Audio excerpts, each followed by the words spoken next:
last we meet again. Hello, everyone. Happy New Year's Eve. Yeah, it is New Year's Eve, isn't it? Yes, it is. The 24th. Yeah. Hope everyone's having a good New Year's Eve so far.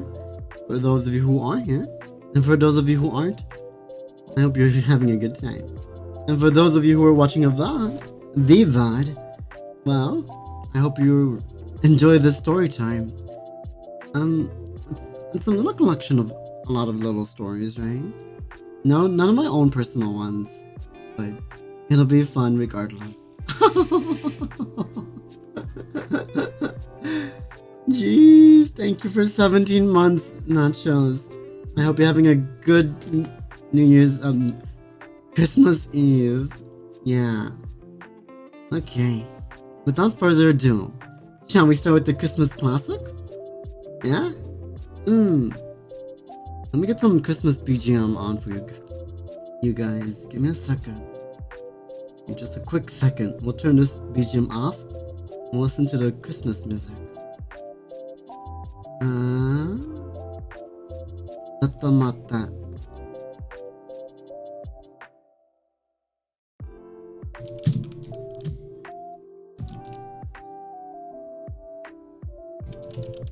Okay. But yes, I hope you have a lovely, lovely time. Had a lovely time today. And tomorrow. Absolutely tomorrow. Tomorrow night I will be streaming as well. Okay. Well then. Let's start with the basics story then. This story is a story everyone knows. This story is called "'Twas the Night Before Christmas." Everyone knows this one? Yes? Yes.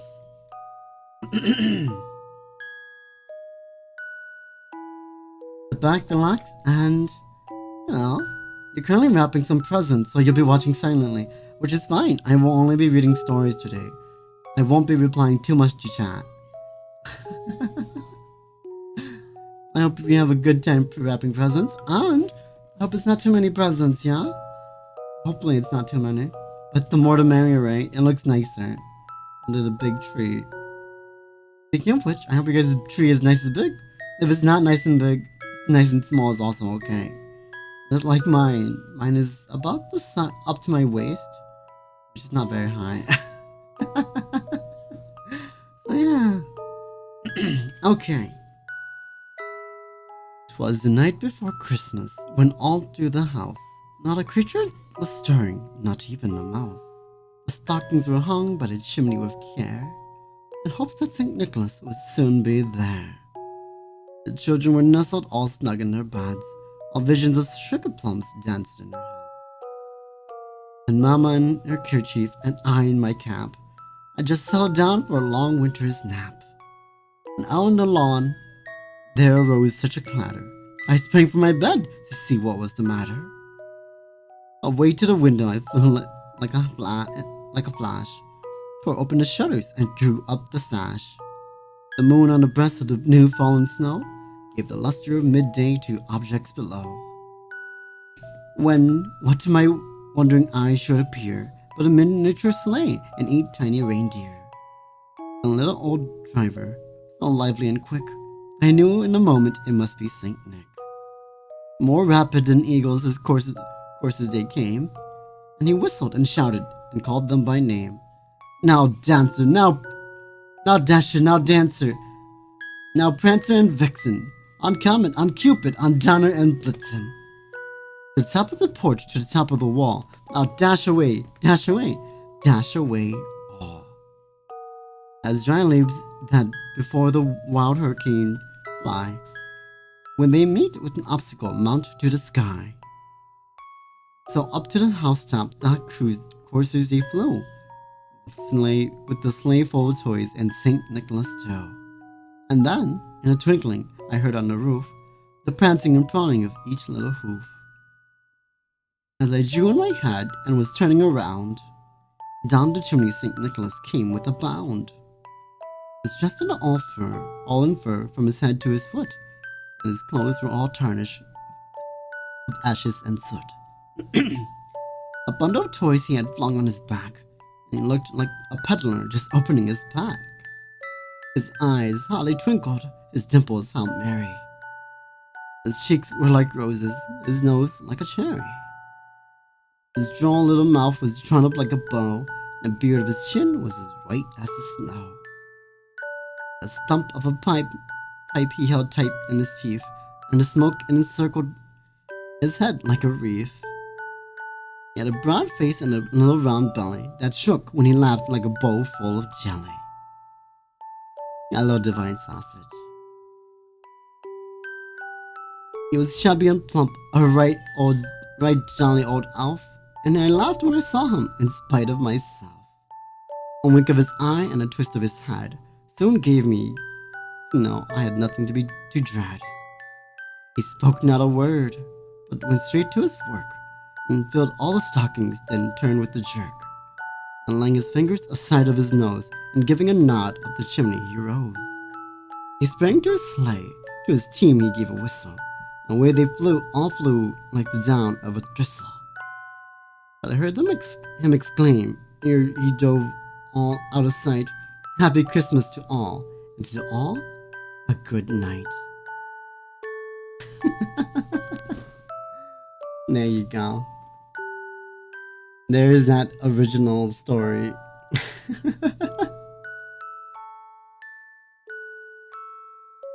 But yeah, hello, Divine Sausage. I hope your New Year's Christmas Eve is going well, and I hope you got maybe some presents today, if not presents tomorrow. I hope you guys all get presents. I think everyone deserves some small little gift, no matter how small it is. Maybe it's socks, maybe it's a new shirt. I think everyone deserves something. Heck, even the food you receive is something nice. Yeah. Oh, boo-hoo, the villain is being wholesome. Leave me alone. Leave me alone. Okay. You guys know this next story as How the Grinch Stole Christmas by Dr. Seuss. You got a few things? Nice. What did you get? Can I know?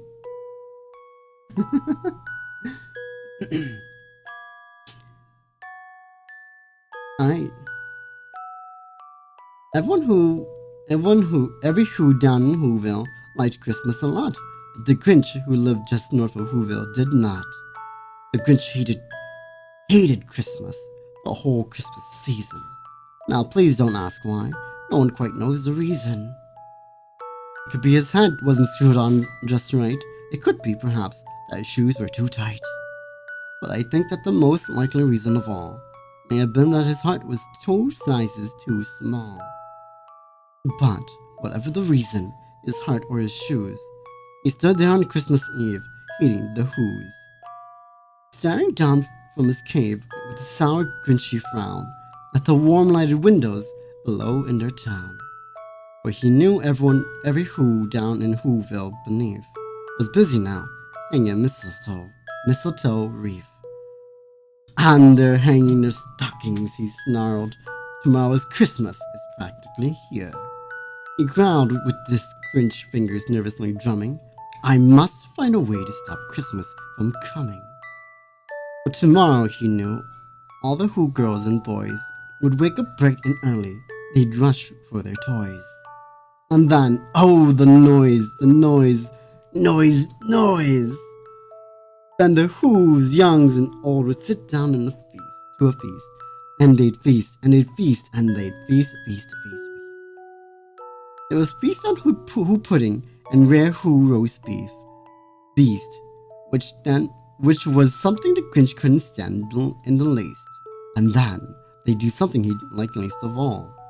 Every Who down in Whoville, the tall and the small, would stand close together with Christmas bells ringing. They'd stand hand in hand, and the Who's would start singing. They'd sing, and they'd sing, and they'd sing. And the more the Grinch thought of this Who Christmas sing, the more the Grinch thought, I must stop this whole thing. Why, for 53 years now, I put up with it. How? Now, I must stop this Christmas from coming, but how? And then he got an idea, an awful idea. The Grinch got a wonderful idea. Awful idea. Mostly gift cards, nice. Spend them well, but don't spend them all at once. I know just what to do. The Grinch laughed in his throat, and he made a quick Santa Claus hat and a coat. And he chuckled and clucked, "What a great Grinchy trick!" With his coat and his hat, I looked just like Saint Nick. All I need is a reindeer. The Grinch looked around, but since reindeer are scarce, there was none to be found. Hello, Gonzo. I hope you're having a good Christmas Eve, and that tomorrow is even better. And if you don't celebrate Christmas, whatever you celebrate, I hope you have a good one of that. Did that stop the old Grinch? No, the Grinch simply said. If I can't find a reindeer, I'll make one instead. So he called his dog Max, and he took some red thread, and he tied a big horn on the top of his head. Then he loaded some bags and some old empty sacks on a ramshackle sleigh, and he hitched up old Max. Then the Grinch said, "Giddy up!" and the sleigh started down toward the homes where the Who's lay a snooze in their town. All their windows were dark, quiet snow filled the air. All the Who's were all dreaming sweet dreams without care. He came to the first little house on the square. "This is top number 1, the old Grinchy Claus hissed, and he climbed to the roof, empty bags in his fist. Then he slid down the chimney, a rather tight pinch, but if Santa could do it, then so could the Grinch. He got stuck only once for a moment or two. Then he stuck his head out of the fireplace flue, where the little Who stockings all hung in a row. These stockings, he grinned, are the first things to go. Then he slithered and slunk, with a smile most unpleasant, around the whole room, and he took every present. Pop guns and bicycles, roller skates, drums, checkerboards, tricycles, popcorn, and plums. And he stuffed them in bags. Then the Grinch very nimbly stuffed all the bags one by one up the chimney. And he slunk to the icebox. He took the Who's feast. He took the Who pudding. He took the roast beast. He cleaned out that icebox as quick as a flash. Why, that Grinch even took the last can of Who hash. Then he stuffed all the food up the chimney with glee. And now, grinned the Grinch, I will stuff up the tree. Then the Grinch grabbed the tree and he started to shove when he heard a small sound like the coo of a dove. He turned around fast and saw a small Who, little Cindy Lou Who was not more than 2. The Grinch had been caught by this tiny Who daughter, who'd got out of bed for a cold cup of water. He stared at the Grinch and said, "Santa Claus, why? Why are you taking our Christmas tree? Why?" But you know that old Grinch was so smart and so slick. He thought up a lie, and he thought it up quick. "Why, my little sweet tot," the fake Santa Claus lied, "there's a light on this tree that won't light on one side. So I'm taking it home to my workshop, my dear. I'll fix it up there, then I'll bring it back here." And his fib fooled the child. Then he patted her head, and he got her a drink and sent her to bed. When Cindy Lou Who went to bed with her cup, he went to the chimney and snuffed the tree up. And the last thing he took was the log of their fire, when he went up the chimney himself, the old liar. On their walls he left nothing but hooks and some wire. And one speck of food that he left in the house was a crumb that was too small for a mouse. Then he did the same thing to the other Who's houses, leaving crumbs much too small for the other Who's mouses. It was 1:15 dawn, all the Who's still abed, all the Who's still a snooze when he packed up his sled. Packed it up with their presents, the ribbons, the wrappings, the tags, the tinsel, the trimmings, the trappings. 3,000 feet up the side of Mount Crumpet, he rode with his load to the tip-top to Clumpet. Pooh, pooh to the Who's. He was graciously humming. They're finding out now that no Christmas is coming. They're just waking up. I know just what they'll do. Their mouths will hang open a minute or two. Then the Who's down in Whoville will all cry boo-hoo. That's a noise, grinned the Grinch, that I simply must hear. So he paused, and the Grinch put his hand to his ear, and he did hear a sound rising over the snow. It started in low, then it started to grow. But the sound wasn't sad. Why, this sounded merry. It couldn't be so, but it was very merry, very. He stared down at Whoville. The Grinch popped his eyes. Then he shook when what he saw was a shocking surprise. Every Who down in Whoville, the tall and the small, was singing without any presents at all. He hadn't stopped Christmas from coming. It came. Somehow or other, it came just the same. And the Grinch, with his Grinch feet ice cold in the snow, stood puzzling and puzzling. How could it be so? It came without ribbons, it came without tags, it came without packages, boxes, or bags. And he puzzled 3 hours till his puzzler was sore. Then the Grinch thought of something he hadn't before. Maybe Christmas, he thought, doesn't come from a store. Maybe Christmas, perhaps, means a little more. And what happened then? Well, in Whoville they say that the Grinch's small heart grew 3 sizes that day. And the minute his heart didn't feel quite so tight, he whizzed with his load through the bright morning light. And he brought back the toys, and food for the feast, and he himself, the Grinch, carved the roast beast. There you go. There's a good old classic, huh? I love that story. I do enjoy the Grinch, how angry he is at Christmas, all because he wanted some peace and quiet. Can you blame him? Can you blame him at all? I can't blame him. But maybe I'm biased because evil is my thing, yes? But yeah, even if you get just gift cards, I hope you spend it well. I'm just gonna be home for the holiday season, but New Year's I will be getting something, right? New Year's Eve, I will be getting presents from friends. If I get anything fun, I will take a picture and send it to you guys and let you guys know. Yeah. I won't stream that day because I'll be working and then heading straight over to the party. But I did get myself a nice little present. Can you hear it? Here. Tell me if you can hear this. You wanna guess what that is? You wanna guess what that is? I don't think you guys know. You guys know what that is. It could be anything. Yeah, it could be anything. It arrived just in time, just today. A car. Yes, I'm out in my garage, patting my car. I don't have a garage. My car is outside. No, it's a figure. It's a figure. I buy myself a figure. Yeah.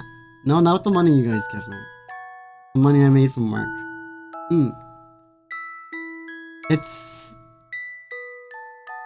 a figure. I don't know if I should say the brand. Oh yeah. I wish I got a new car, but unlike my current car, it rides through the snow very nicely. Sarcasm, I know. But yeah, I got that for myself. I wonder what my friends got me, y'all. And as for what you guys get me, well, you guys being here is plenty. Honestly, you guys showing up for today, plenty. I keep twerking in my chat, huh? Huh? Are you having a good time twerking? I hope your Christmas Eve or holiday Eve has been good. I hope you got presents if you did. If you didn't, you can have a sip of my Dr. 7. You can have a nice big sip of my Dr. 7. I'll get a new can. That's fine. Merry Christmas Eve? Yeah. Merry Christmas Eve to you too. I also didn't know what to do today, but I'm like, I think I read stories last year. Let's continue that, yeah? So we're doing it this year. Okay.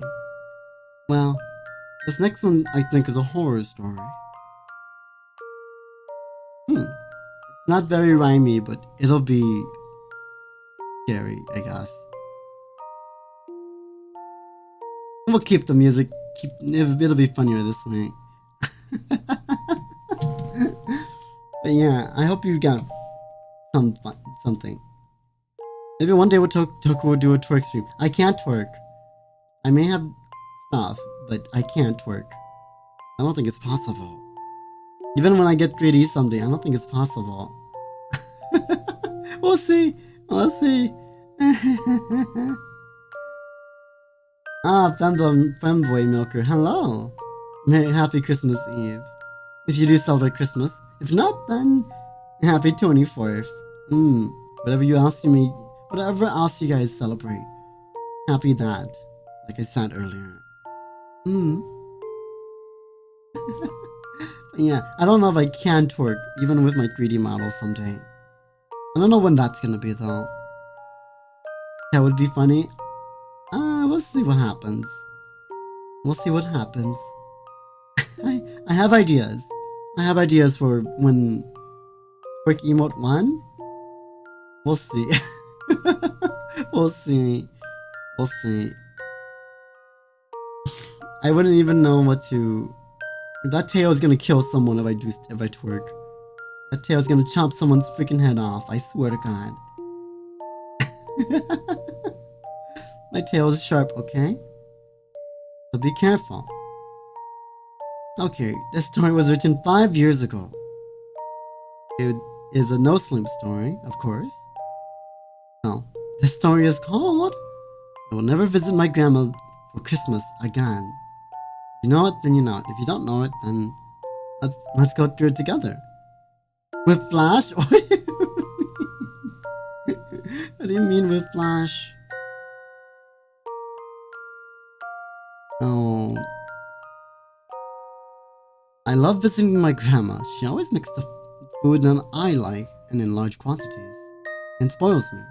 With the hustle and bustle of college life, it's nice to go back to my childhood and allow myself to be spoiled for a few hours every few weeks. And they'll see us with Flash. It would definitely Flash. Well, no, my shorts stick on pretty nice. My shorts sit on my waist pretty nice. Yeah, I think my shorts sit pretty nicely. I think my shorts sit perfectly fine. I allow myself to be spoiled for a few hours every few weeks. Even though she has 6 grandchildren, she has made it clear that I'm her absolute favorite.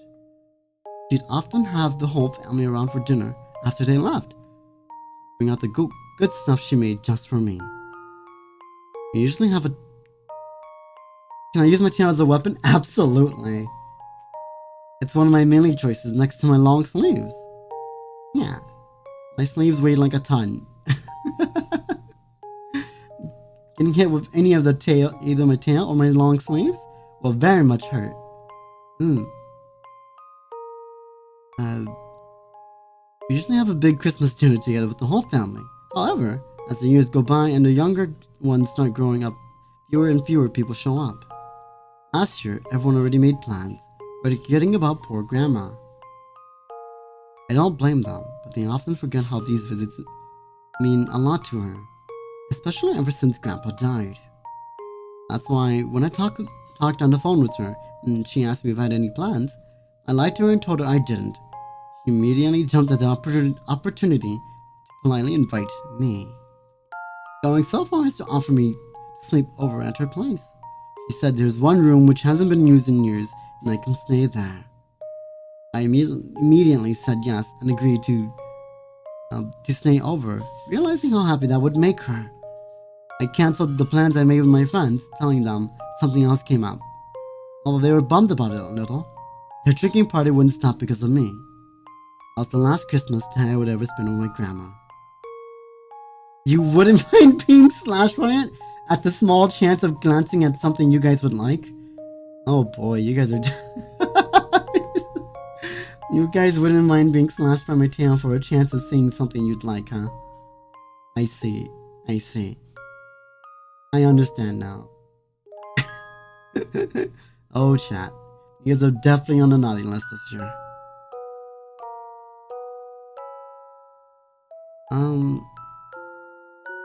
Heck yeah! Unbelievable. Of course. Of course. On Christmas Eve, I arrived to my grandma's place and she greeted me like she always does. A tight hug and lots of kisses. I barely even stepped inside when she started offering me food. She had already made what could only be described as an all-you-can-eat buffet. We dug in, and once we were done, she showed me where I could sleep for the night. It was a cozy little bedroom, which apparently used to be my mom's room when she was little. Grandma told me not to leave my room during Christmas night in order to avoid disrupting Santa and his work. She said that if I needed to use the bathroom, or if I really needed to use the bathroom, I could, but to be extremely quiet and not go downstairs. On the nightstand, she left a list of the things I should do before I go to bed to ensure I get a good present. I decided to play along and abide by the rules. I told her I'd read it before bed and do everything necessary. She seemed content with that. She wished me good night and left the room. I was pretty tired from the trip there and the enormous dinner I've eaten. So I lay down on the bed and involuntarily fell asleep within minutes. I woke a few hours later. I glanced at my watch and realized it was 3:01 a.m., the witching hour. Ooh. I got up to grab a glass of water downstairs in the kitchen and groggily walked through the dark, trying to avoid any loud noise or turning on the lights, not to wake Grandma. I went downstairs and turned on the kitchen light, gulping down a glass of water. I glanced towards the living room at the Christmas tree, and something caught my attention under the glow of the decoration lights. What does the arrow on my face mean? It means defy. I had a while back. I had a magic ruined sigils stream where I explained all the sigils of my people, and this one, particularly underneath my eye, means defy. It allows me and my sister, the eyeballs on my head, to coexist and many other things, like flying. Yeah, all part of my lore. Do I have a lore video? No. Do I have it written down? Kind of. Is it in my head? Absolutely. Yeah. There was a small plate with a tiny paper that said, "For Santa." I reckoned there was cookies and milk, but when I got closer, I realized that the plate was empty. Red liquid was in it, and next to the plate was a small bucket. Obviously, I found this weird, but figured that Grandma may have just forgotten to put it away or something. I turned off the kitchen lights and returned to my room. Just by remembering the list my grandma gave me, I grabbed it off my nightstand and started reading. Dear James, thank you for visiting me for Christmas. You made your grandma really happy. Now, Christmas is a little different in this house than what you're probably used to, so it's very important that you follow these rules on the list. 1. Make sure to close your windows and ensure they are closed properly. Those old windows don't work properly sometimes, so if you feel like cold air is coming in, let me know. 2. Don't put any wood on the fireplace after 9 p.m. Santa will be really angry if it's scouting in the chimney or if there's still smoke. 3. You didn't forget about milk and cookies, did you? I stopped reading and chuckled at the list. Grandma clearly wanted me to follow the basic rules for Santa, like when I was a kid, but again, I decided to oblige and continue reading the list. In this household, I lost my point. In this household, we don't use milk and cookies, we use raw meat and blood. I already left a bucket by the Christmas tree, and there's a raw piece of chicken I put on this plate. Santa sure does love his diet. 4. If you're awoken by the sound of scratching or knocking on your window, ignore it. Your room is on the second floor, there's no way to reach up to it. In fact, it's best not to look there, but if you're see someone beckoning you, pretend they're not there. They may try to open a window from outside. This is why it's so important to keep the windows closed. You may hear growling coming from the kitchen. It's okay, because Santa never comes upstairs, and since I already left the chicken for him, that should satisfy him. By this point, I was sure Grandma was just messing with me. That was until I heard the sound of 3 gentle knocks on the window behind me. I froze in place, staring at the list, but practically staring through it.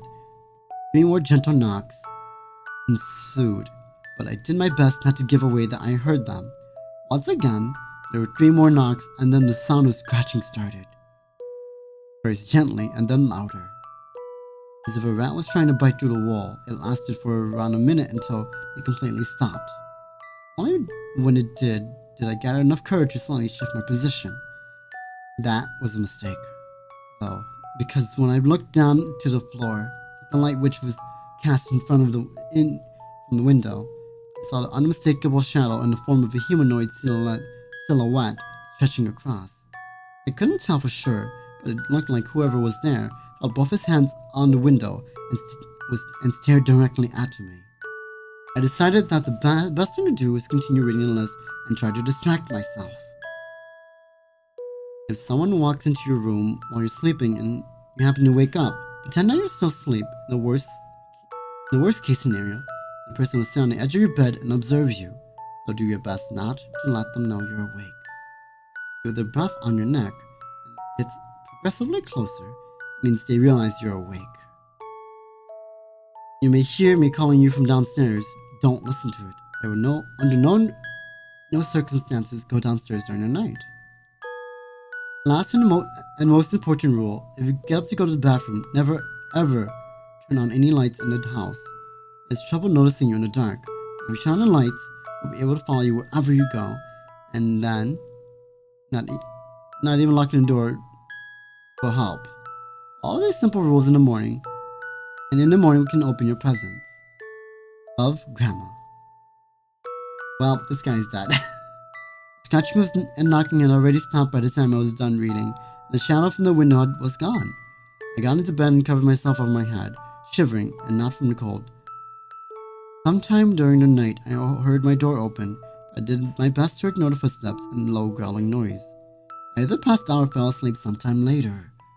All I know is I woke up to the sound of coming downstairs from the kitchen. I shot up, looked around the room and at the window, rubbing my temples and thinking about the nightmare I had. I left my room and immediately heard my grandma's voice calling me from downstairs to come open the presents. I told her I'm coming when I suddenly felt a grip on my wrist. I turned around and saw my grandma there, staring at me wide-eyed. She leaned in and whispered in my ear with a trembling voice, "You turned on the lights, didn't you?"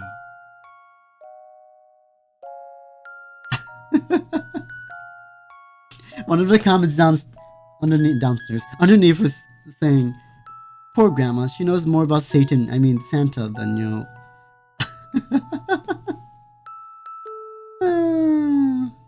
So there's that quote-unquote scary story. It's a little there's more? Oh, this guy. This is the same guy who wrote, like, the emergency broadcast stories. If you guys don't know that series, or the Mirrorverse, and then that he wrote that stuff. Tales of a Security Guard, yeah. Those are always fun. Okay.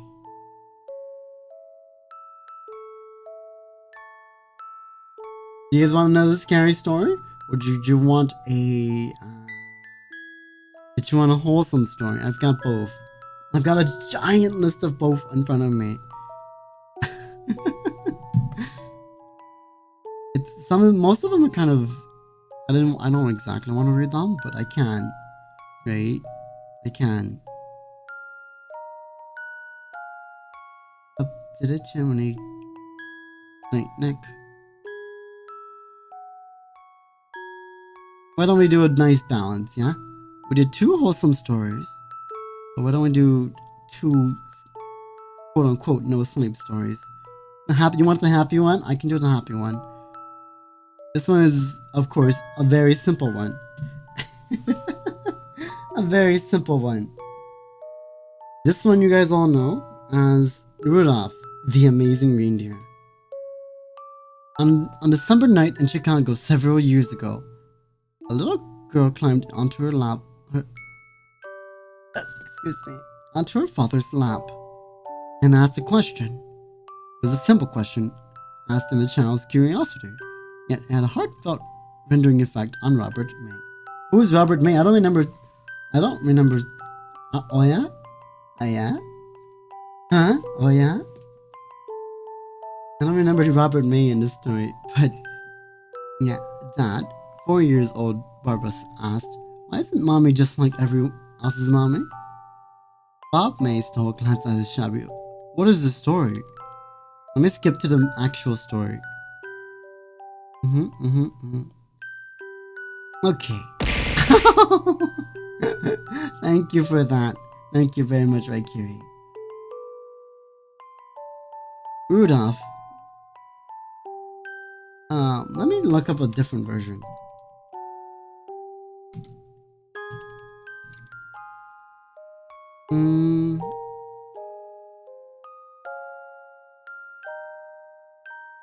There we go. You can do that. You can. Yeah? Once upon a time, in the place we all know and love, lived a little reindeer. Now this reindeer was named Rudolph, and he was very special. I just got assaulted. It's normal. It's Twitch side. Yeah, they're always throwing stuff at me. It's the consequences of my own actions. Rudolph, the red-nosed reindeer, had a very shiny nose. This nose attracted attention from all over the North Pole. Elves, snowmen, penguins, vacationing from the South Pole, and even relatives of Mrs. Claus would flock to see it. The elves would gasp at the sight, saying, "My, it is very shiny, and very shiny indeed." The elves loved anything shiny ever since metallic toys became a thing. One day, a group of penguins were waddling past Santa's workshop. Santa was tinkering away at a new toy invention, trying to curb the current elf enthusiasm for platinum. His new invention was a bicycle that trailed with fog. The faster a child could pedal, the more fog the bicycle created. Santa looked up from his workbench as he heard the group of penguins saying, "And if you ever saw him," said one, "you would even say it glows," said another. "Like a light bulb," said the last. "Like a light bulb," replied the first two. Now, Rudolph did not particularly like the immediate attention he was getting for his nose. Elves and snowmen would stare at him as he passed by. Penguins dressed in Hawaiian shirts would snap pictures, and Mrs. Claus's relatives would force him to try their baked goods. Worst of all the other reindeer laughed and called him names like Pinocchio. Unfortunately, they never let poor Rudolph join in any reindeer games. I'm singing the song at this point. Now, it is important to add that reindeer games were and still are the most fun of any games in the entire world.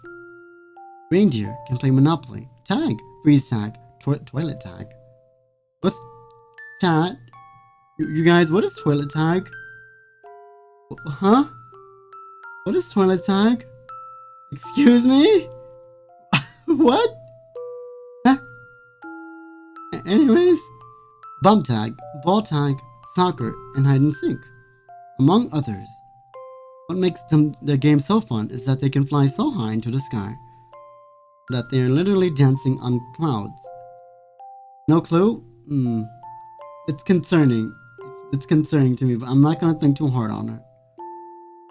Means that a reindeer can use his or her get out of jail card at an altitude of 40,000 feet. Whenever Rudolph would come around with his shiny nose, all the reindeer would sigh and whisper. It sounds weird. It does sound weird. Do you play in the toilet? Is that what's going on? You play it in the toilet? The reindeer would sigh and whisper, "Oh great, here comes Pinocchio, and looks even brighter and redder and uglier today." Then, When Rudolph asked if he could join in, the reindeer, usually Prancer or Vixen, would say, "Sorry, Rudolph, we're playing hide and seek again today, and with your nose, well, I don't think that's possible." Rudolph, of course, understood why he couldn't play hide and seek. His nose was far too bright to do any hiding or seeking. Before he left, however, he saw Blitzen in the Monopoly board and soccer ball. With the Monopoly board and soccer ball, that's when he realized he was being lied to. He ran to his dear mother and sobbed, "Oh, mother, they just don't want to play with me. I am no fun for them. I'm no fun for anyone. I wish I was never given this stupid red nose." Meanwhile, back at Santa's workshop, a couple of elves were finishing up some last-minute touches on Santa's new fog bike when they noticed the instructions sitting on Santa's beloved workbench. As they read them over, and they realized that what the fog bike could actually do, they looked at each other and grinned their elvish grins. Then they hopped on the bike, one pedaling on the left, the other on the right. Again, it is important to add that when elves set their minds to things, they really follow through. When they realized that the faster the bike pedaled, the more fog was made. They decided to make enough fog to fill the entire North Pole and the world. They pedaled and pedaled and pedaled. One on the left pedaled and one on the right. They jumped up and down on the pedals, making Santa's fog bike go faster and faster and faster. They pedaled this bike so fast they could no longer see them. In part because they were going so fast, and in part because they had created so much fog you couldn't even see your hand if you held it out in front of your face. That's really thick, jeez. Santa awoke from his regular nap and set to getting dressed in his official Christmas suit. Red pants, coat, hat, and black boots. He brushed out his white beard and, with the help of Mrs. Claus, combed down his white head of hair. Excited for the evening ahead, Santa stepped out into the Christmas Eve night. As he walked outside, he realized he couldn't see his sleigh. He couldn't see his reindeer. He couldn't see anything. He whistled to his deer, "On Dasher, on Dancer, on Prancer, on Vixen, Comet and Cupid and Donner and Blitzen. Where are you?" "Here we are, Santa, ready for a foggy night ahead," they shouted together. As they tried to take off, however, one of the reindeer could not see where they were going. "Oh dear, we will crash into houses at this point," shouted Santa. Just then, you could hear the group of penguins talking. "My pictures aren't turning out in this weather," shouted the one. "Mine either," cried the last two. Then Santa remembered the penguins. Conversation about the little reindeer with the red nose. Santa called out, "Rudolph! Rudolph!" In the distance flickered a bright red light, brighter than any you had ever seen. "Yes, Santa?" spoke Rudolph shyly. The elves, the snowmen, the penguins, Mrs. Claus's relatives. Mrs. Claus and the reindeers gasped in delight. Santa smiled and said, "Rudolph, with your nose so bright, won't you guide my sleigh tonight?" Rudolph was placed at the head of the sleigh, filled with happiness. His nose was important. He began to laugh and grow even happier as the reindeer behind him began to cheer. "Fakes!" They lifted up high into the sky with the brightness and redness from Rudolph's nose guiding them on their way. "Ho, ho, ho!" Santa exclaims. "I can't do a good ho, ho, ho." "Yippee!" cheered the reindeer. When they returned home after a great Christmas Eve of delivering presents, all the reindeer began to open their own presents given to them from Santa. And Rudolph's present was his very own Monopoly game. It was signed, "Love, Santa and the Reindeer." He knew that all those at the North Pole accepted him. Every day Rudolph played with the other reindeers, feeling their love. I thought it was Rudolph playing. Feeling their love since he could guide their way through hide and seek if it ever got stormy, or if the elves ever got hold of Santa's newly made fog bikes, which they often did since their obsession for platinum had transformed into a strange obsession for fog. Because of his beautiful nose, all the reindeer loved him as they shouted out with glee. Rudolph the Red-Nosed Reindeer, you'll go down in history. And every Christmas Eve, Santa will call out his reindeer. On Dancer, Dasher, on Dancer, on Prancer, on Vixen, Comet and Cupid and Donner and Blitzen, and the most famous reindeer of all, Rudolph, the Red-Nosed Reindeer. And every time they took off, the elves and snowmen would shout with joy. Mrs. Claus's relatives would eat cookies, and the penguins would snap their pictures. The end. I don't like that version of the stories. What is this version? Toilet tag? I don't know how I feel about toilet tag. Toilet tag? Toilet tag. What is toilet tag? I'm not watching that. Toilet tag?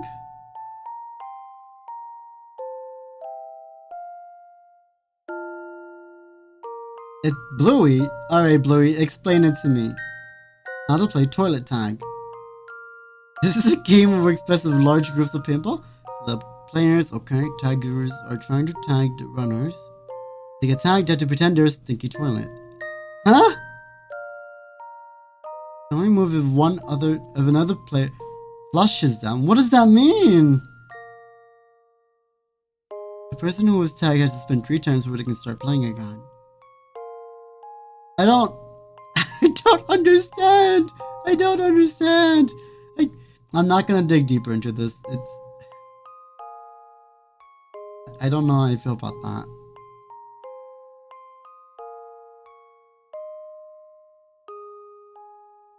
Okay, this is apparently a scary story, but I'm looking down at the comments and it's saying it's rather wholesome. Interesting. We'll find out. This story is called I Wrote to Santa as a Kid. Today, he wrote back. My school had a yearly tradition around Christmas. The teacher would rally all the students of our small town school to write a letter to Santa. The teachers all collaborated and emphasized to us that they knew Santa's real address, and what he wrote would be sent to him. I don't know whether my parents never religiously drilled the idea of Santa into me, or if I was a weird kid.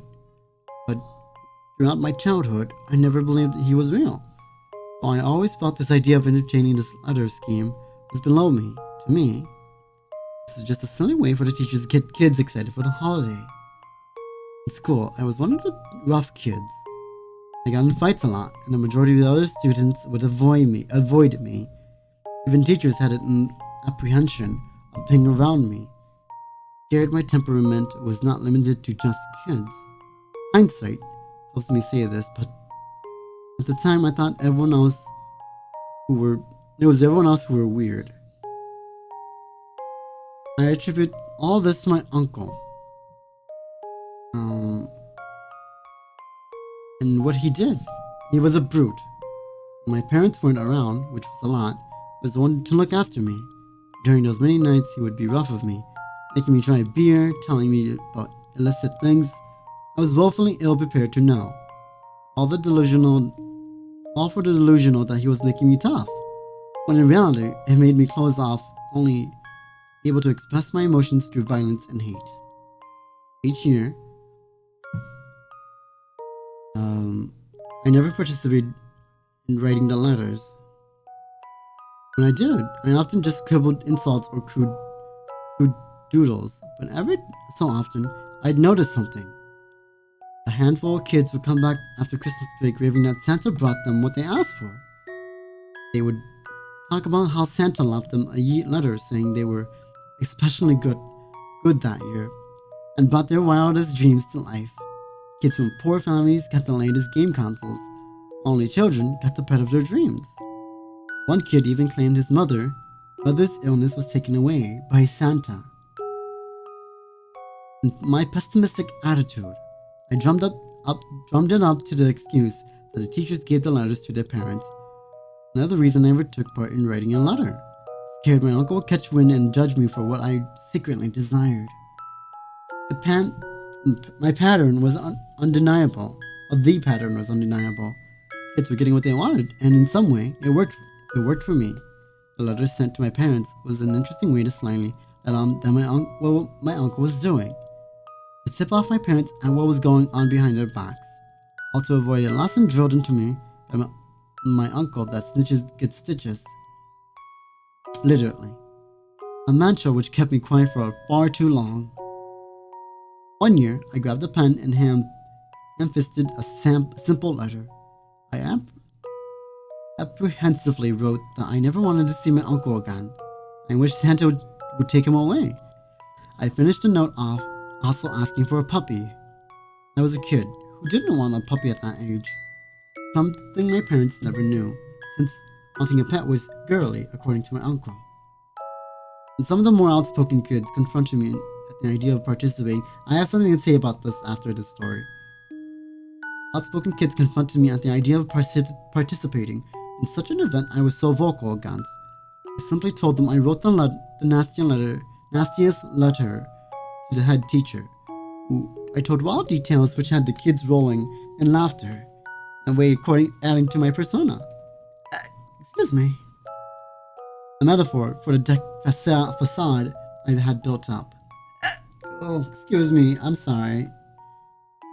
Christmas came around. Everything happened as they did every year. A dysfunctional family dinner and the awkwardly quiet opening of thoughtless gifts. Despite the ritual not changing, I was broken. I berated myself for hoping the little hope I had left, only for it to be wasted. From then on, my life was turbulent. I basically lost all my hope. And for many years after, I lost friends, ruined relationships, and threw away opportunities, all because of my attitude. Inside, I never felt like a bad person. It was how I expressed myself. And then something amazing happened. Someone saw that. My first long-lasting relationship was with someone that understood how I felt inside. She was very patient. She had to be. She stood by me through many rough years, something I commend her for. Though I didn't see it at the time, my life with her were the best years I could ask for. Sadly, it didn't last forever. Time grinded away at the relationship. But my unmoving attitude kept me still as a rock. She pushed forward in life. Eventually, the distance was too much and she had no choice but to leave. It was her leaving that finally shook me enough, a wake-up call. I hated how I became a slave to myself. Always saying I wanted to change, but never truly lifting myself from my spot and taking the necessary steps forward. Admittedly, I started seeking professional help in hopes of winning my girlfriend back. After starting, I couldn't stop, and soon I was doing it for myself and no one else. This is not easy. It was not to say it wasn't easy. Family gatherings brought everything back. I had a reputation, and I was terrified to break it. But privately, I was starting to edge out of my shell. I started with therapy sessions, opening up about everything after keeping inside for too long. Released so much tension. I found myself shedding tears. Something unheard of about me if you knew who I was. Switching personalities I hated is hard when surrounded by people who know you as a certain way. I took to some online apps to meet new people who didn't know me. A fresh start. To contrast my life, I chose events and activities I made fun of throughout my early years. I met up to play video games instead of drinking beer I secretly hated in rough bars. I spent time learning the game Magic the Gathering, rather than poker nights that always ended up with a little scuff. Hell, I even did D&D. To my surprise, I started feeling something I hadn't felt for as long as I could remember, a warm feeling of joy. I had missed that my whole life. I always knew it was in me, and I was saddened somewhat by how long it took to come out. But that was overshadowed by the bellowing feelings I had now. I used this energy I took to amending things with the people I hurt. There was social media like Facebook and Twitter. I hunted down the people, through social media, hunted down the people I wronged throughout my school life and after. I moved far away so I could only message them. Often they initially thought I was messing with them, in complete disbelief that I had contemplated showing a softer side. Somewhat unfortunately didn't accept my apology, something I understood, and settled on the notion that I tried. I became a new person. That is the year my uncle went missing. It was out of nowhere, around midwinter. He was healthy, active, and up to his usual shenanigans. It was a shock when I received a call that he never came back from one of his nights out. Searches were made, posters were hung, and notices were sent. However, no trace was ever found. It was like he disappeared into thin air. You better watch out. You better not cry. Christmas is not long after, and things were initially quiet. Nothing set weighing heavy on the family's minds. I could see the family was not enthused, so I did something unexpected. I took initiative. I started reading the jokes from the Christmas crackers we pulled before a meal. At first my family was shocked, but soon joined in. I heard something I hadn't heard from my family for a long time. Genuine laughter. We played festive games afterwards, despite being full to the brim with the Christmas dinner. I made a fool of myself. I thanked my parents for not making a big deal out of it. I was a changed man. In the end of the night, we opened up our presents. Most gifts were thoughtless as usual, remnants of how Christmas used to be. However, my gifts lit up the room. Each one carried a level of thoughtfulness they'd never seen before. Feelings I kept inside for so long materialized and displayed for all to see, something they all picked up on and vowed to top the next year. Last gift was an odd-looking box with my name on it, topped with a small envelope.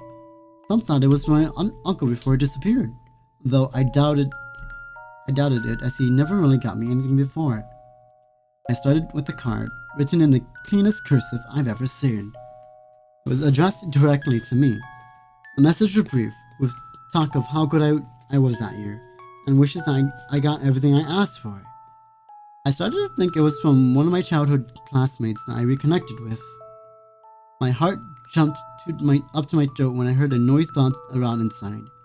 My years of cultivating a hardened composure, the sounds I heard froze me for a moment. Panicked, I ripped open the package and looked down, as two adorable bright eyes stared back at me and barked. Wishes do come true! That wasn't a very no sleep. That was very, very wholesome, actually. It only took so long because he wasn't on the nice list. It's what one of the comments say. You know, the monster all along with the relatives. And I kind of have a little trauma with this too in my lifetime. And I don't think people should force kids to be the way they want them to. There's no being tough, there's no being you have to be this way or that way. You're gonna force someone to be something that you weren't yourself as a kid. You're just gonna ruin them in the future. And it's one of the reasons why I left most of my family behind. In case you guys didn't know. I did not accept the way I wish to live. But I live alone now, and I'm happy. It's a little hard, it's a little rough, but I'm much happier now. You like wholesome stuff? I do too. I like wholesome things too. It's really nice. But yeah, it's always good to get away from toxic things, right? If you notice the signs early, you're better off trying to get rid of it. Yeah, that's what I think. A relationship, a family, things in your life. If it's toxic and you realize it early, get rid of it. Change it up. It'll do you good. It'll do you good. Because I know I had issues accepting who I was. Because I'm born as, you see, male, right? But I don't go by male anymore these days. By they, them. And they didn't like that. They don't accept they, them in my household of family. Society sucks sometimes. Yeah, exactly. Yeah, and you know, I'm the one who was like, hey, Barbie dolls, hell yeah. Disney princess, hell yeah. But nope, everyone was like, no, you gotta get married, gotta have kids, gotta have wives, you gotta act tough, be man. I'm like, sometimes I don't want to be man. Sometimes I just want to be human. Yeah. And then some other things I don't want to get into, you know? A lot of stereotypes that people need to fit. I don't think it's necessary. Anyways, we're here for Christmas stories, so let's move on, yes? Okay.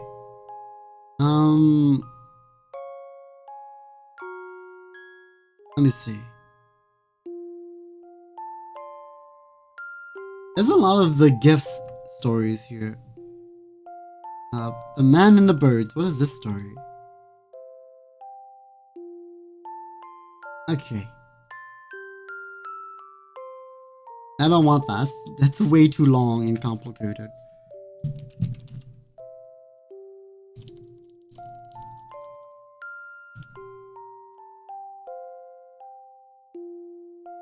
Christmas is indeed one of the holidays that distract you from life. Or, you know, just the holidays in general. For the past few years, I haven't really felt the Christmas or the holiday spirits. But this year, I think, has been kind of nice to me. Sure, work may have been rough, and this year in general may have been pretty rough on me. But mentally and physically wise, recently, I've been feeling a lot happier about certain things, right? And being able to experience some sort of Christmas magic or holiday magic made me happier this year. I'm feeling things again. For so long, I've just kind of been feeling dead inside. But this year's been nice. Yeah, this year's been nice.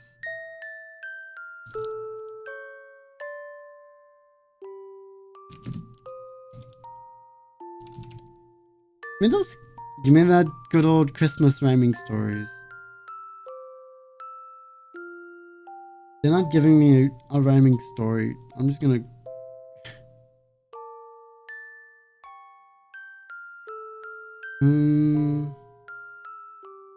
What is this one? Nope. That's not a good story. Tatamata.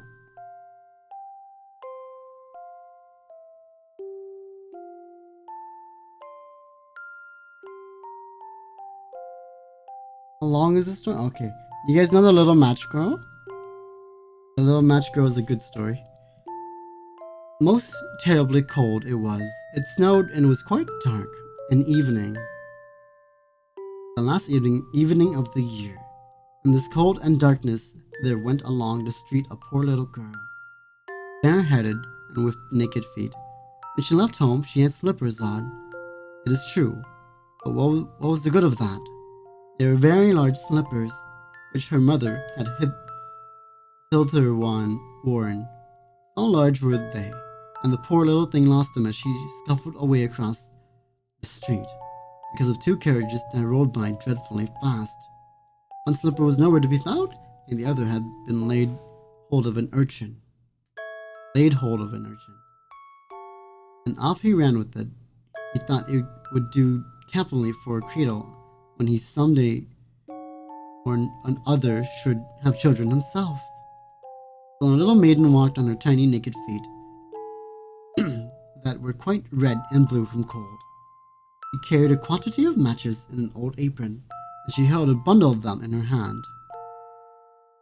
Look behind me? That's fine.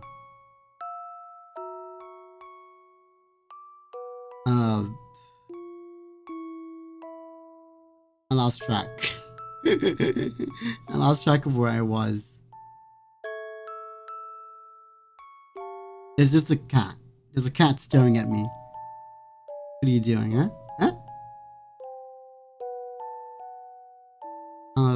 She carried a quantity of matches in an old apron. She held a bundle of them in her hand. Nobody had bought anything of her the whole live long day. No one had given her a single furthering. What do I see? There's a cat.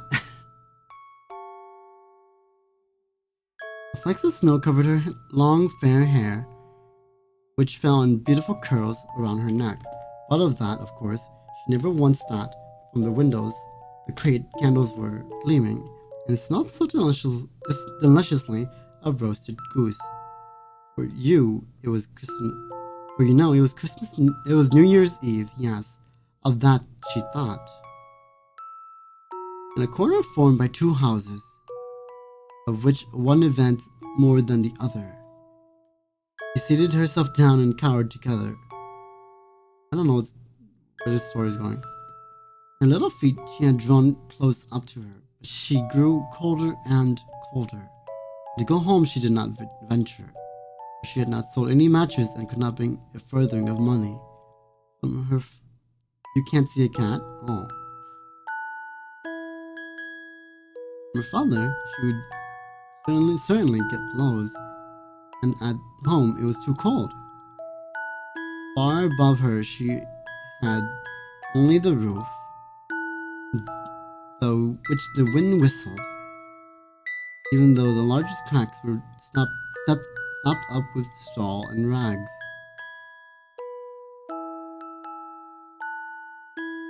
Can't you see the cat? No. You see the rain? There is rain, yeah, or maybe it's snowing, but the cat is like way down right there. You can't see the cat. It was cold. For above her she had only the roof, through which the wind whistled, even though the largest cracks were stopped up with straw and rags. Her little hands were almost numbed and cold. Oh, unmatched might afford her a world of comfort. Hello, Ben. How's it going? Happy Christmas Eve. I hope it's been well for you, and that you got something good maybe Christmas Eve, if not tomorrow. If she only dared take a single one out of the bundle, draw it against the wall, and warm her fingers by it. She drew one out. How it blazed, how it burnt. It was a warm, bright flame, like a candle. She held her hands over it. It was a wonderful light. It seemed really to the little maiden as she thought she was sitting before a large iron stove, but burnished brass feet and a brass ornament at top. The fire burned in such a blessed influence. It warmed so delightfully. The little girl had already stretched out her feet to warm them too, but the small flame went out. The stove vanished. She only had the remnants of the burnt out match in her hand. She rubbed another against the wall. It burned brightly, and where the light fell on the wall, there the wall became transparent like a veil, so that she could see into the room. The room was on the table was spread a little snow-white tablecloth. Upon it was a splendid porcelain service, and the roast goose was steaming famously with its stuffing of apple and dried plums. And what was still more capital to behold was, the ghost hopped down from the dish, rolled about on the floor, with knife and fork in its breast, till it came up to the poor little girl, when the match went out and nothing but the thick, cold, damp wall was left behind. She lighted another match, and there she was sitting under the most magnificent Christmas tree. It was still larger. You wanted to say Merry Christmas to me. Aw, Merry Christmas to you too. Merry Christmas to all of you guys. And if you don't celebrate it like I said, Happy Holidays.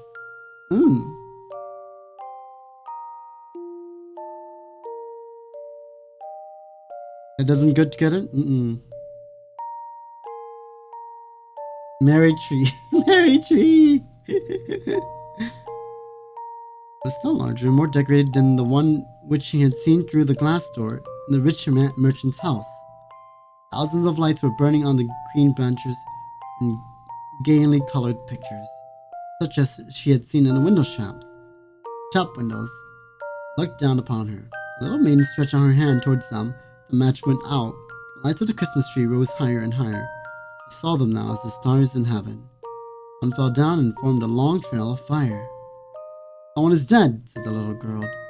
For her old grandmother, the only person who had loved her, who was now no more, had told her that when a star falls, a soul ascends to God. She drew another match against the wall. It was light again light. In the luster there stood the old grandmother. "Really chatty today?" Yeah, you are actually. you are actually. I appreciate it too. But it's also okay to be a lurker. I don't mind that. But if you want to chat, I'm willing to just talk back too. I'm willing to talk back. I like when you guys chat back. I really do. And in the luster there stood the old grandmother, so bright and radiant, so mild, and with such an expression of love. "Grandmother," cried the little one, "oh, take me with you. You go away and when the match burns out, you vanish like the warm stove, like the delicious roast goose, the magnificent Christmas tree." And she rubbed the whole bundle of matches quickly against the wall, for she wanted to be quite sure of keeping her grandmother near her. And the matches gave such a brilliant light. It was brighter than at noonday. Where's my mouse? Never formerly had the grandmother been so beautiful and tall. She took the little maiden on her arm, and both flew in brightness and joy so high, so very high. And then above was neither cold nor hungry nor anxiety. She's dead, by the way. But in the corner, at the cold hour of dawn, sat the poor girl with rosy cheeks and with a smiling mouth, leaning against the wall, frozen to death on the last evening of the old year.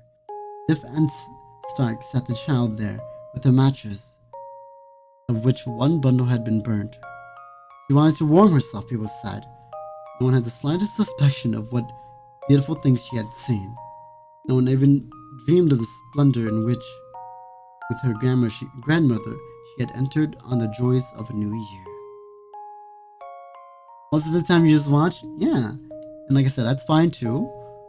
But whenever you do want to chat, I am gladly here to reply to any of you guys. Just don't be weird. Just don't be weird about it. That's literally it. Zatsu. I'll do one more story.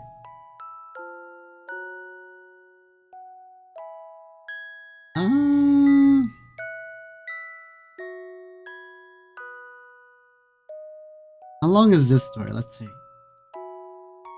Oh, I'm not reading this story. This is like a whole book. The little scroll thing on the side there. Why am I pointing? You guys can't see my hand. The little scroll thing on the side there is super tiny. That's a whole book.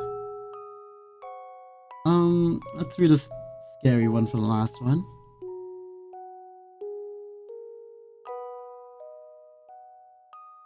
My advent calendar showed me something terrifying. This one's just as long too. I don't want to kill my voice, so I'm gonna...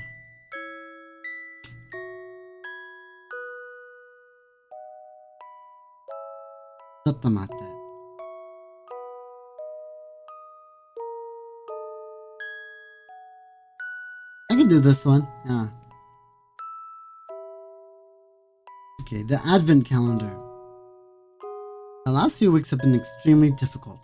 My name is Leah. I am 24 years old and I am a half-decent person. I will be dead in 10 days. The whole mess started this time last year. It was the 1st of December and I just started a whole month of paid leave from work. I didn't have plans to go anywhere special.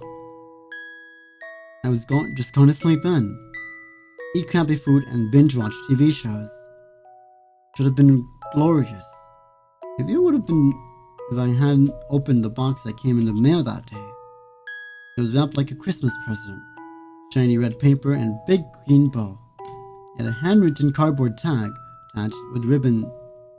It read, "To Leah Green, season's greeting from North Star Carolers." I never heard of them. Caroling as an activity isn't really a thing in Australia. The only thing we do at Christmas is drinking.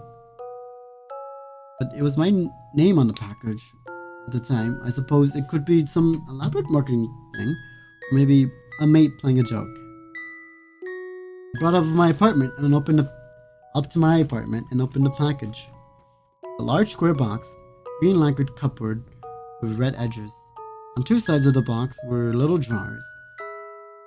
They were marked with the red numbers starting at 30 and counting down to 1. It was one of those fancy advent calendars. It was a fairly weird thing to receive, but I do, or rather did, love Christmas, so I figured I'd just roll with that. I was tempted to open all the drawers at once, but that always took the fun out of it when I was small. So I opened a drawer marked 30. The drawers slid out to reveal a little plastic Santa Claus figure. At first I thought it was regular old tat, but once I picked him up, I realized it was a little USB drive. I remember texting my partner then. It would seem like it would be some sweet thing he might have put together for me as a gift. He was working away all month and wouldn't be back until right before Christmas. And it wasn't unusual for him to go troubling for an interesting gift when he was away. Maybe the North Star Carolers was some kind of joke name that wasn't clicking for me.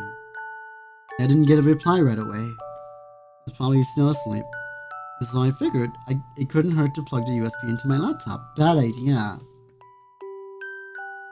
I probably needed a new one anyway, so if I had a virus or goat porn or whatever, it wasn't a big deal. Once the USB connected the sound file popped up.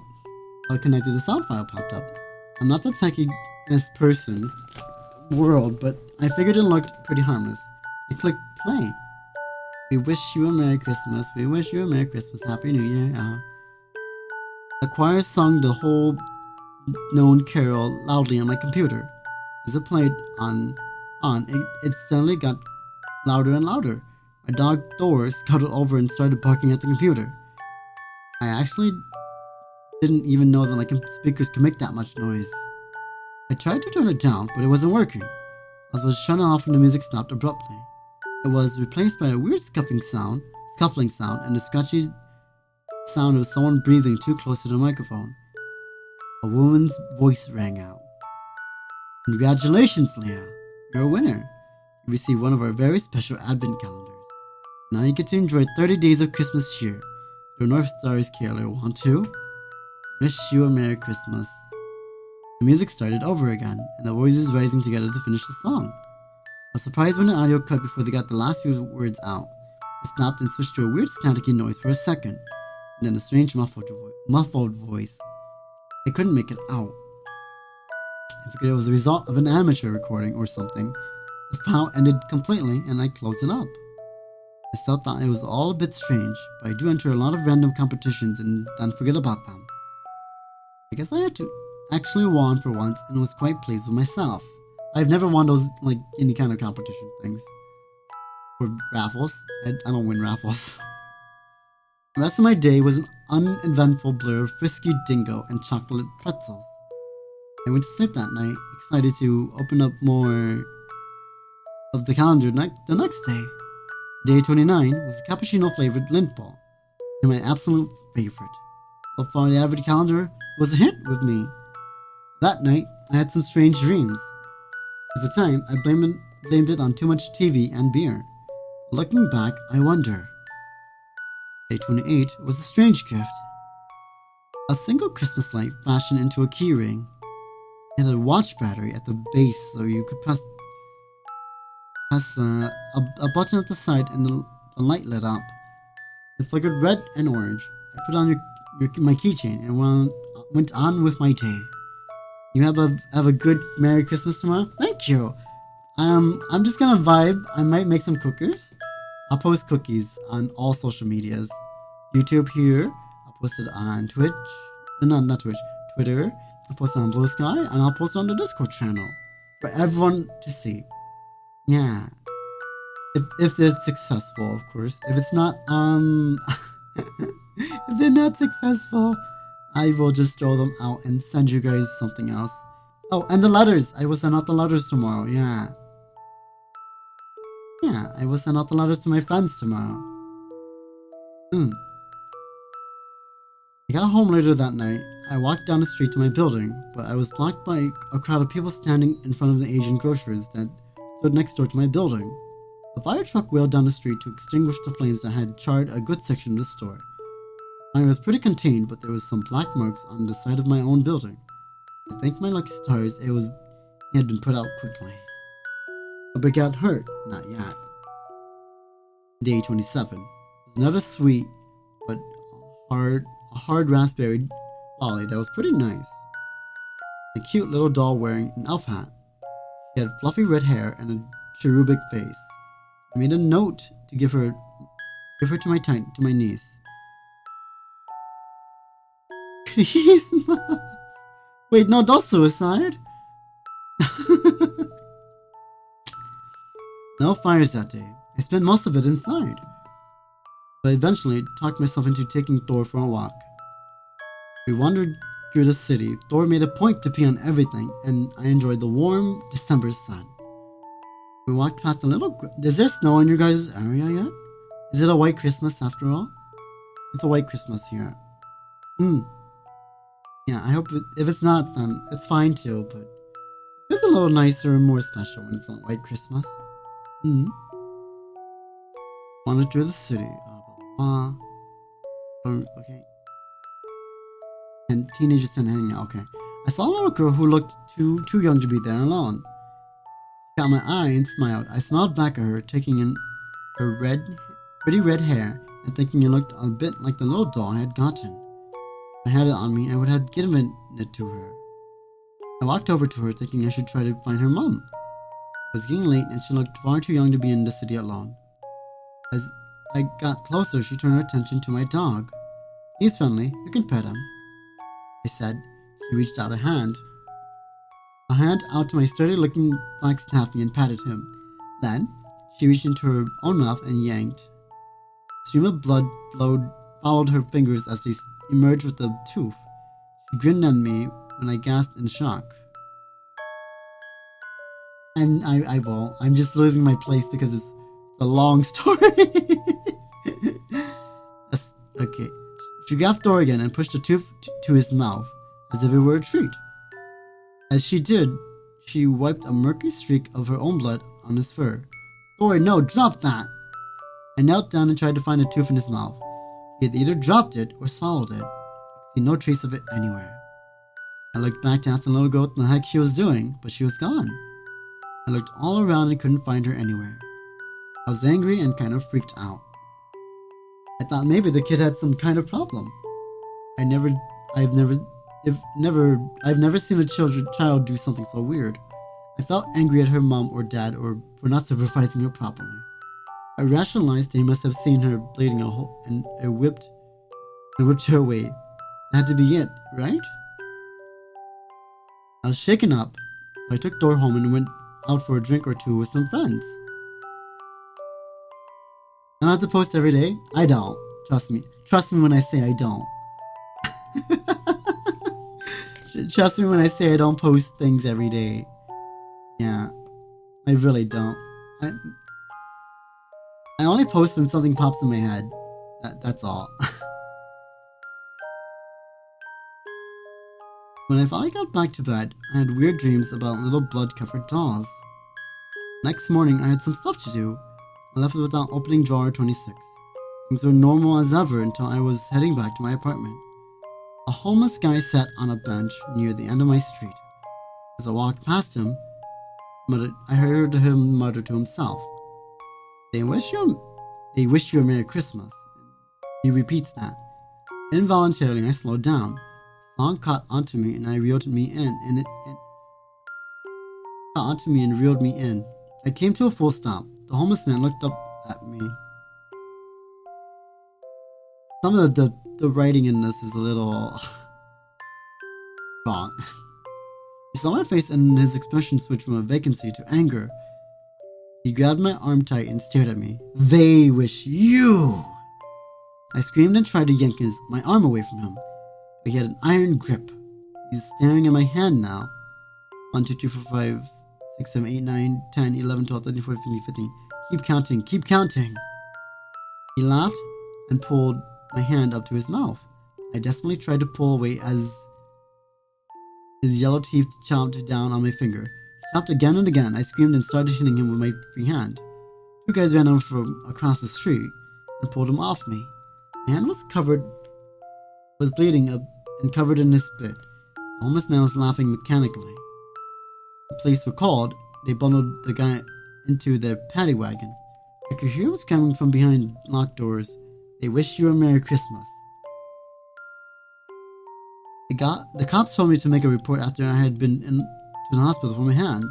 I thanked them and called my brother to meet me. I was in a state of shock and couldn't process the lunatic's behavior. I just wanted to get to my hand cleaned up and go home. A few hours later, I left the hospital. My brother, Miles, said he could walk me home and make sure I got in safe.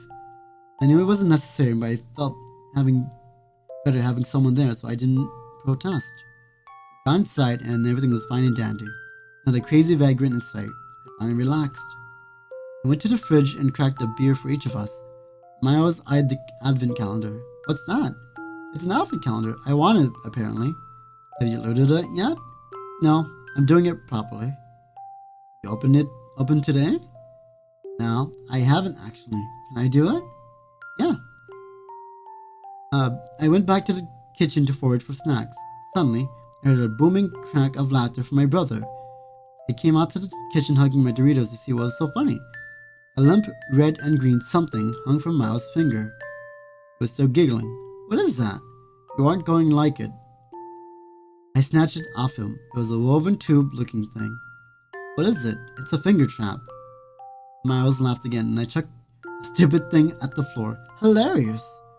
I brushed it off with a mild annoyance, but even then something felt weird. I wasn't afraid yet, just unsettled. I can't write any more. Oh, it's not complete? Hold on.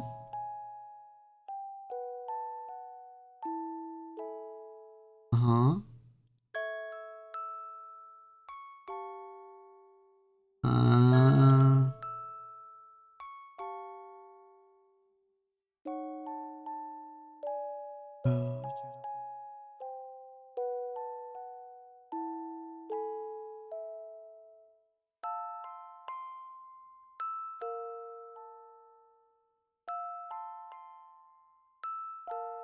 They didn't update.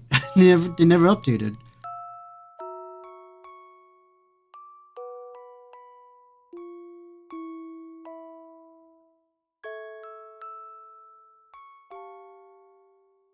Yeah, 10 years ago. They haven't updated since. Well, I wanted to know what the rest of the advent calendar had. How much more chaotic it got. Okay.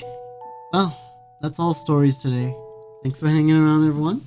I can hang around and chat for a bit too. There's nothing else going on today. I might do a watch along sometime this week, because I don't know what I'm doing this week. Of course. Her brain isn't braining. His brain isn't braining. Yeah, like the brother laughed and then she said, I'll continue writing posts, and then 10 years later they just didn't do anything. So there's that. There's that. Little sad. It looks like it was set up for something really interesting, but I guess not. I guess not. Excuse me. But yeah, I want to post the cookies for people to see because it'll be fun if it comes out right. But if it doesn't, then yeah. Gotcha week. I'm not sure what I'm doing. Next week, I might not stream next week. I might not. I don't know. What day is New Year's? New Year's Eve. New Year's Eve is on Tuesday. So Wednesday is New Year's, right? So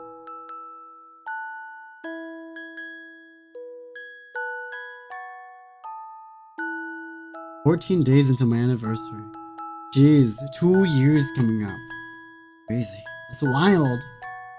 That's wild. 2 years of being a freaking VTuber. Wow.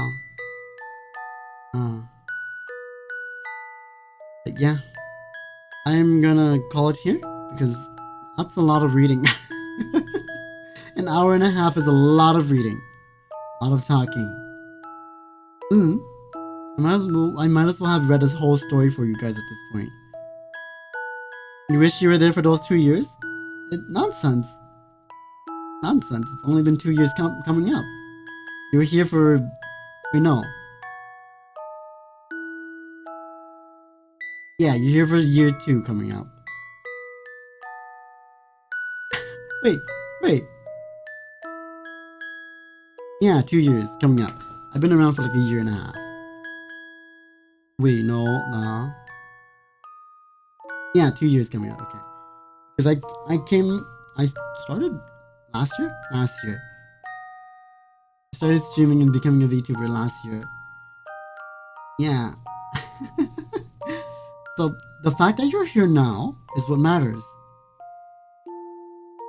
Trust me, I'm much better at this now than I was those early days. Trust me when I say that. Nachos and Grasnico can vouch for this. They were there from the beginning. They can vouch for this. I've grown, and we'll talk more about being mushy about that whole situation when it gets here. But for now, I hope you guys have a good night. Don't do anything too scary. Don't have too much fun, and have a good Christmas Eve. Remember, leave those cookies out for me. I'll be around. Yeah. Better not pout. I'm telling you why. It's Toku Claus coming to town. Yeah. Well, let's see. The message of the day, before I leave, of course, the knowledge of the day, not the message. What do I want to impart on you guys today? Oh, don't forget to get your Christmas KFC before the year ends. And I'll see you guys tomorrow. Christmas. Who knows when I'll stream tomorrow? Who knows if I'm even going to stream tomorrow? We'll find out. Stay tuned. So I'll do with that as well, that knowledge as well. And see you guys whenever. Okay, take it easy. Next time. No, I won't raid into anyone today. Just because I don't really feel like it. On Twitch side, on YouTube side, you guys can do whatever you want. Hey, bye. Yeah. Bye. Bye bye.